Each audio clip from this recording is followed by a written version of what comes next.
দেখে আমার খুব ভালো লাগছে। আলহামদুলিল্লাহ বলেন না কেন? চলবে তাহিরি আসলিকার বাধা চলবে? ফেসবুকে উল্টা পড়ে লেখা যাবে? আপনি আমার বাড়িতে যাবেন, দাওয়াত দিলাম,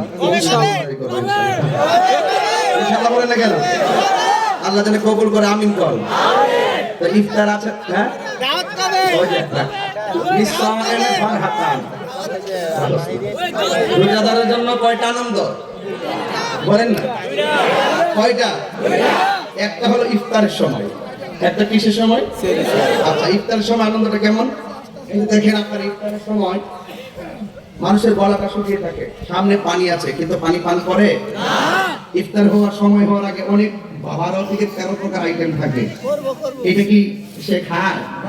কেন খায়? স্বর্ণ দিয়া ওই নদীর পানির নিচে যে মাটিগুলো আছেন, এই মাটিগুলো আমার আল্লাহ বানাইছেন মেশকে আম্বর দিয়া। ওই পানিটা খালেক হলো আমার আল্লাহ, মালিক হলো আমার দয়াল নবীজি। কিভাবে? ইন্না আ'তাইনা কাল কাউসার, নিশ্চয়ই আমি আপনাকে হাউজে কাউসার দান করেছি। হাউজে কাউসারটা বানাইছেন কে? আল্লাহ। দান করেছেন কাকে? নবীকে। এইজন্য আল্লাহ হলো মালিকে জাতি আর রাসূল হলেন আতাই।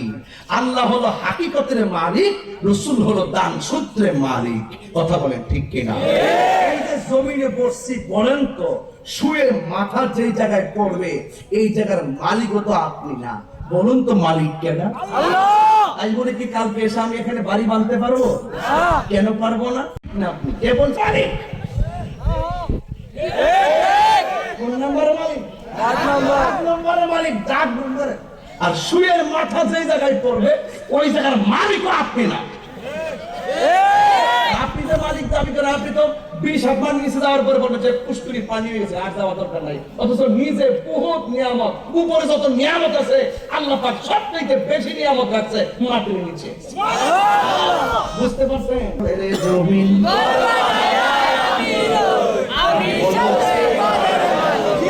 বলা যাবে? আপনি কোন জমি গান টান গায়ে গেছি, তাহলে কই বলবেন ইনশাআল্লাহ।